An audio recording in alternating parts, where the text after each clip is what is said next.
Bismillahirrahmanirrahim. عزیز طلبہ السلام علیکم. میں محمد سعید فرام پشاور ماڈل اسکول. آج ہم درس الاول با کا آخری حصہ کریں گے. پہلے ویڈیو میں آپ کو ہم نے سکھایا تھا کہ میدان بدر کے اندر اللہ تعالیٰ نے جو مسلمانوں کے اوپر اپنے انعامات کی بارش کی تھی وہ آپ کو بتایا گیا تھا. پھر اس کے بعد نیکسٹ ویڈیو میں ہم نے آپ کو لیکچر میں بتایا گیا تھا کہ اللہ تعالیٰ نے میدان جنگ کی صورت میں کفار کے ساتھ مقابلے کی صورت میں اللہ تعالیٰ نے مومنوں کو جو احکامات دیے تھے کہ کفار کے خلاف جب میدان جنگ میں تمہارا مقابلہ ہو تو تم نے ان لوگوں سے بھاگنا نہیں ہے، کیونکہ بھاگنے کی سزا اس کا ٹھکانہ جہنم ہے جو بہت بری جگہ ہے. اور پھر نبی کریم صلی اللہ علیہ وسلم مبارک کا وہ ایک معجزہ آپ لوگوں کو بتایا گیا تھا کہ میدان جنگ میں آپ وسلم نے وہ مٹی بڑے کنکریوں سے ایک کفار کی جانب وہ لشکر کی جانب پھینک دی تھی مٹی، اور جس سے کفار کو بڑی تکلیف ہو گئی تو مسلمانوں کو اللہ تعالیٰ نے فتح دلائی تھی. آج کی آیت میں اللہ سبحانہ و تعالیٰ فرما رہا ہے کہ کفار خاص کر ابو جہل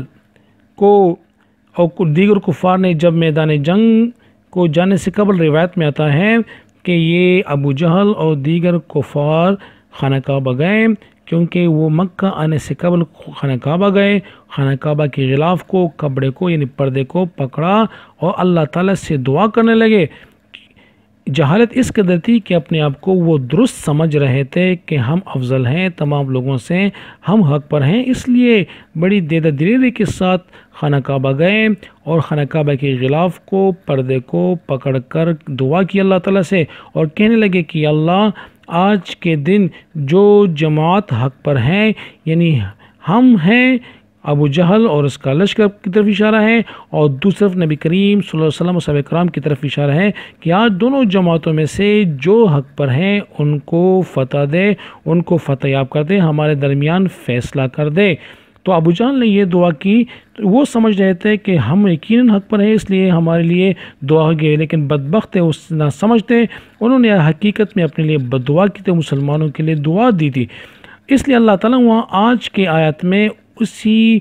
ابو جہل کے دعا کا ذکر بھی کر رہا ہے اور ساتھ خبردار بھی کر رہا ہے کہ تم لوگوں نے خود ہی کہا تھا کہ آج کے دن جو جماعت حق پر ہیں ان کو فتح دے دے، تو آج میں نے فتح دی دی ان کو جو جماعت حق پر تھی. اس لیے اب تم لوگوں کے لیے ضروری ہے کہ تم لوگ توبہ طائب ہو جاؤ، اپنے کفر عناد سے باز آ جاؤ، نبی کریم صلی اللہ علیہ وسلم کی مخالفت چھوڑ دو، اللہ تعالیٰ پر ایمان لے آؤ، نبی کریم صلی اللہ علیہ وسلم کو نبی مان کر آپ وسلم پر ایمان لے کے آؤ تاکہ تمہاری نجات ممکن ہو. اور اگر تم لوگوں نے نافرمانی کی تو یقیناً میرا عذاب بہت سخت ہے، میری گرفت بہت سخت ہے، میں مسلمانوں کی مدد کروں گا اور تم لوگوں کو ذلیل و رسوا کروں گا. تو یہ آیت کریمہ میں اسی کا ذکر ہے. ذرا دیکھیں، ذالکم بے شک وَأَنَّ اللَّهُ بے شک اللہ تعالیٰ موہنو کمزور کر دینے والا ہے قید الکافرین کافروں کی تدبیر، کافروں کی پلاننگ.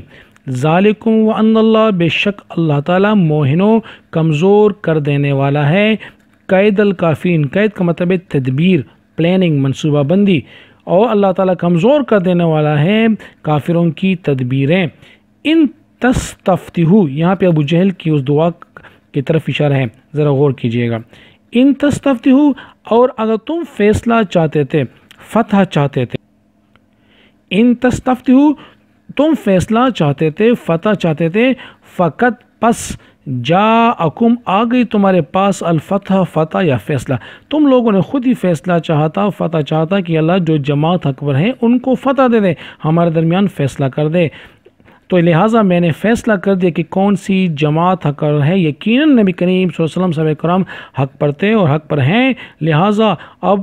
تم لوگ توبہ طائب ہو جاؤ اور ان پر ایمان لے کے آؤ، تمہارے درمیان فیصلہ ہو گیا. وَإِن تَنْتَهُوا، اور اگر تم باز آ گئے، منع ہو گئے، فَهُوَ پس یہ خیر لکم تو بہتر ہے تمہارے لیے. اب اگر تم لوگ اپنی نافرمانی سے، کفر عناد سے، دشمنی سے، مخالفت سے باز آ جاؤ تو یہ تمہارے حق میں بہتر ہے. وَإِن تَعُودُوا، اور اگر نافرمانی کرو گے،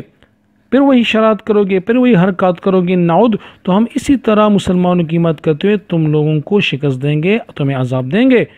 اور یاد رکھ وَلَن تُغْنِيَا، اور ہرگز نفع نہ دے گی، انکم تمہیں،